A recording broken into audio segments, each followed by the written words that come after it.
ఇక చూడండి, కేసీఆర్ కర్మఫలం. ఎస్, ఇది అద్భుతమైనటువంటి ఆర్టికల్. ఒకసారి దీని గురించి స్పష్టంగా మనం చదివేట ప్రయత్నం చేద్దాం. తెలంగాణ నా అడ్డాన్ని గర్జించిన కేసీఆర్ కుటుంబాన్ని ఇప్పుడు కష్టాలు వెంటాడుతున్నాయి. అదేమిటో కానీ ప్రత్యేక రాష్ట్రాల కోసం ఉద్యమించి అధికారంలోకి వచ్చిన పలువురు నేతలు ఈ కేసులో ఇరుక్కున్నారు.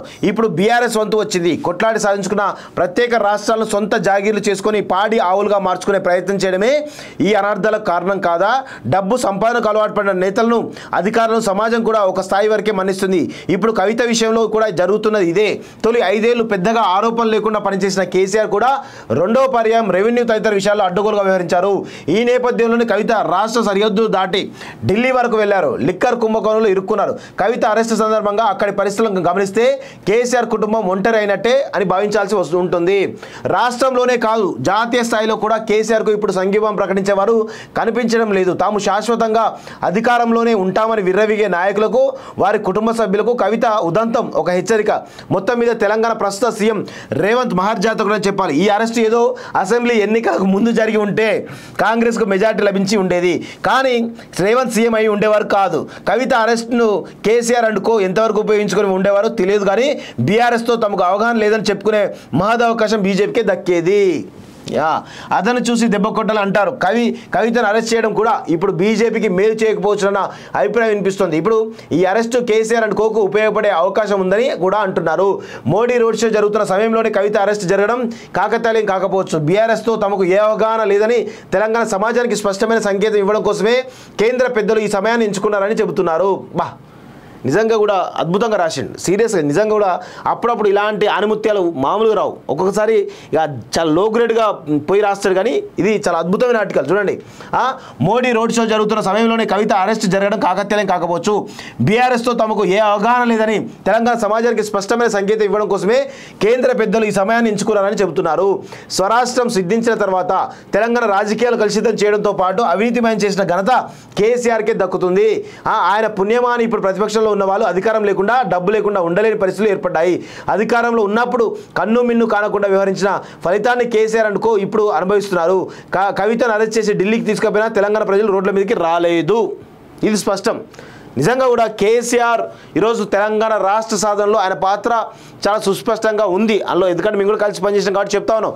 కానీ తెలంగాణ తెచ్చింది నేనే, తెలంగాణ ప్రజలు నీందేయడం వల్ల, నా పోరాటం వల్ల బతుకుతూ ఉన్నారు అనేటువంటి ఒక అహంకార ధోరణి ఏదైతే ఉందో, ఈ కల్వకుంట్ల కుటుంబం ఏదైతే ఉందో, నిజంగా దాని వల్లనే ఈరోజు ఈ పరిస్థితులు వచ్చినాయి.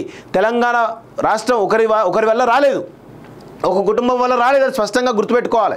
ఎందుకంటే ఈ తెలంగాణలో ఉన్నటువంటి సబ్బండ వర్ణాలు అంటే ఈరోజు అన్ని రకాల కుల సంఘాలు కావచ్చు, కార్మిక సంఘాలు కావచ్చు, కర్షక సంఘాలు కావచ్చు, ఉద్యోగ సంఘాలు కావచ్చు, విద్యార్థి సంఘాలు కావచ్చు, యువత సంఘాలు కావచ్చు, అనేకమైనటువంటి సంఘాలు ఈరోజు జేఏసీలో భాగంగా దాదాపు వేలకు సంఘాలు ఈరోజు జేఏసీలో పార్ట్ అయిపోయి ఆ ద్వారా ఈరోజు తెలంగాణ రాష్ట్ర సాధనలో రాజకీయ ప్రక్రియ ద్వారా జరిగిందనేది సుస్పష్టంగా అర్థమవుతోంది. రాజకీయ ప్రక్రియలో భాగంగానే బీఆర్ఎస్ పార్టీ, ఆనాడు టీఆర్ఎస్ పార్టీగా ఉన్నటువంటి పార్టీ ఈరోజు కీలక పాత్ర పోషించిందనేది స్పష్టంగా తెలుస్తోంది. ఆ క్రెడిట్ ఇవ్వాల్సిందే. కానీ ఈరోజు మేమే మా వల్లనే తెలంగాణ వచ్చింది, కేసీఆర్ లేకపోతే తెలంగాణ రాదు అనేటువంటి ఒక మూర్ఖపు వాదన ఏదైతే ఉందో దానిలో భాగంగానే ఈరోజు తెలంగాణ ప్రజలు విసిగి వేసారి దాంట్లో భాగంగా ఈరోజు కాంగ్రెస్ గెలిపించడం జరిగింది వాస్తవంగా. సో ఇప్పటికి కూడా ఈ కాంగ్రెస్ వాళ్ళు ఇంకా చెప్పుకోలేకపోతున్నారు తెలంగాణ మేమే ఇచ్చారని చెప్పేసి బలంగా ప్రజల్లో చెప్పలేని పరిస్థితి కనబడతా ఉంది. సో మొత్తానికైతే ఆర్కే కొత్త పలుకులో చాలా అద్భుతమైనటువంటి విషయాలు చెప్పడం జరిగింది. దీనికి సంబంధించినటువంటి దాంట్లో కూడా ఒకసారి 4వ పేపర్లో కొంత మీర మీకు చూపించడం ప్రయత్నం చేస్తా. చూడండి, పడి లేచిన వాడే అసలైన రాజకీయ గంటడుగా గుర్తింపు పొందాడు. టక్కు టమార గజకర్ణ గోకర్ణ విద్యలతో చీమలు పెట్టిన పుట్టలో పాములు దూరి కబలించినంత మాత్రాన రాజకీయ గంటడు కాలేరు.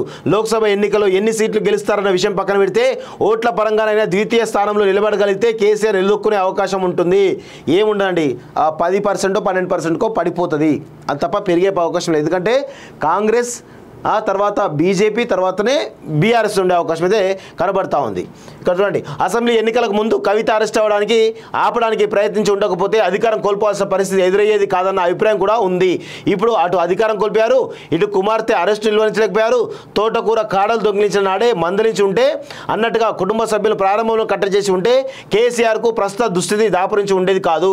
తెలంగాణ సమాజాన్ని తాను మాత్రమే కాచి వడపోశారని చెప్పుకునే కేసీఆర్ తెలంగాణ ప్రజలకు ఆత్మగౌరవం అత్యంత ప్రాధాన్యం అన్న వాస్తవం ఎందుకు గ్రహించలేకపోయారో ఇప్పటికైనా మించిపోయింది ఏమీ లేదు. తనలోని అహాన్ని వీడనాడి ఆత్మ పరిశీలన చేసుకుంటూ ప్రజాస్వామ్యబద్ధంగా వివరించగలిగితే ప్రజలు మళ్ళీ ఆయన ఆదరించే అవకాశం లేకపోలేదు. ప్రజలతో మమేకమవుతూ సంస్థ పరంగా పార్టీ బలోపేతం దృష్టి పెడితే ఎన్ని ఒడిదుడుకులైనా ఎదుర్కోవచ్చు. తెలుగుదేశం పార్టీ అధినేత చంద్రబాబు ఇందుకు ఉదాహరణ అంటూ ఒకరు చూస్తా ఉన్నాం. సో చాలా అద్భుతంగా రాసింది వాస్తవం కూడా, నిజంగా కూడా. తెలంగాణలో లోక్సభ ఎన్నికల పోరు రసవత్తరంగా మారబోతుంది. లోక్సభకు పోటీ చేయగల అభ్యర్థులు సొంత పార్టీ లేకపోవడంతో ఇటు కాంగ్రెస్ అటు బీజేపీ కూడా భారత రాష్ట్రానికి చెందిన నాయకులను ఎగరేసుకుపోతున్నాయి. నిన్నటి వరకు కాంగ్రెస్ బీజేపీని ఖాళీ చేశానని సమర్పడిన కేసీఆర్ ఇప్పుడు సొంత పార్టీ ఖాళీ అవుతున్నప్పటికీ గుడ్లపై చూడాల్సిన పరిస్థితి. 100 రోజుల క్రితం బీఆర్ఎస్ పార్టీ నాయకులతో కిటకిటలాడింది. ఇప్పుడు సిట్టింగ్ ఎంపీలు కూడా కేసీఆర్కు బాయ్ బాయ్ చెబుతూ కాంగ్రెస్ బీజేపీ తరఫున పోటీ చేయబోతున్నారు. రాజకీయ పార్టీలకు ఈ పరిణామం ఒక గుణపాఠంగా ఉంటుంది. ప్రజా విశ్వాసం కోల్పోయినప్పుడు మందబలం ఎంతగా ఉన్నప్పటికీ ఎన్నికల్లో ఓటమి తప్పదని శాసనసభ ఎన్నికల్లో తెలంగాణ ప్రజలు రుజువు చేశారు. చతురంగ బలాలు ఉన్నప్పటికీ ఓటమి నుంచి కేసీఆర్ తప్పించుకోలేకపోయారు. ఇప్పుడు రాష్ట్రంలో అధికారంలోకి వచ్చిన కాంగ్రెస్ తరఫున గెలిచిన శాసనసభ్యులు పలువురు మహానాయకులేమి కాదు. ప్రజా ఆకాంక్షల మనోభావాలు గుర్తించకుండా అధికారాన్ని చెలాయిస్తే కేసీఆర్ కుటుంబానికి ప్రస్తుతం ఎదురవుతున్న చేదు అనుభవాలే కాచుకొని ఉంటాయి అంటూ ఒకరిని చూస్తా ఉన్నాం. కవిత అరెస్టు న్యాయమా అన్యాయమా అన్న విషయం పక్కన పెడితే ఈ దుస్థితికి ఆమె స్వయంకృతాపరాధమే కారణం. 10 ఏళ్ల పాటు తండ్రి కేసీఆర్ ఏకఛత్రాధిపత్యంగా పాలించే తెలంగాణ రాష్ట్రంలో సంపాదించుకోవడానికి అవకాశాలు లేనట్టుగా, సంపాదించుకున్నది చాలదు అన్నట్టుగా ఆమె ఏకంగా దేశ రాజధాని ఢిల్లీలో లిక్కర్ వ్యాపారంలోకి కూడా చొరబడ్డారు. ఫలితమే ఆమె అరెస్టు. ఈ కవిత అరెస్టు అన్యాయం, అక్రమం, అప్రజాస్వామికం అని కేటీఆర్, హరీష్ రావు వంటి వారు గగ్గోలు పెట్టడం గురువింద సామెతం గుర్తుకు తెస్తున్నది. కేసీఆర్ ముఖ్యమంత్రిగా ఉన్నప్పుడు ఎమ్మెల్సీ ఎన్నికల సందర్భంగా ప్రస్తుత ముఖ్యమంత్రి రేవంత్ రెడ్డిని ఓటుకు నోటు కేసులో అరెస్ట్ చేసి జైలుకు పంపలేదా? ఎమ్మెల్సీ రాజ్యసభ ఎన్నికల సందర్భంగా గతంలో అనేక సందర్భాల్లో శాసనసభ్యులకు ఇతరులకు డబ్బు ముట్టేయడం జరిగింది. అంతేకాదు తెలుగుదేశం కాంగ్రెస్ పార్టీ తరఫున గెలిచిన పలువురు శాసనసభ్యులకు భారీ మొత్తంలో డబ్బు ఆశ చూపి బీఆర్ఎస్ చేర్చుకోవడం నిజం కాదా అంటూ ఆర్కే నిజంగా ఒక అద్భుతమైనటువంటి కథనం రాయడం జరిగింది. కేసీఆర్ కర్మ ఫలం అంటూ ఈరోజు అద్భుతమైనటువంటి ఆర్టికల్. నిజంగా కూడా ఈ ఆర్టికల్ మాత్రం చాలా అద్భుతమైన ఆర్టికల్ వాస్తవం చెప్పాలంటే.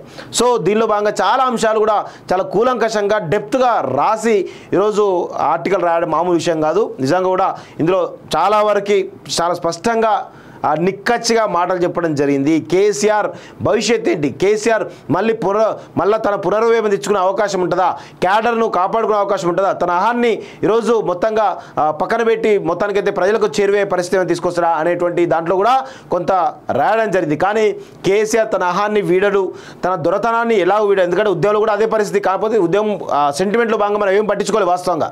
కానీ ఆ అధికారం అనుభవించారు కాబట్టి ఆయన అట్లే ఉంటాడు, ఆయన మారడు, వాళ్ళ కుటుంబం ఎవరు కూడా మారరు. వాళ్ళను రాజకీయంగా వాళ్ళకు కంప్లీట్గా రాజకీయ సమాధి అనేది స్పష్టంగా కనబడతా ఉంది.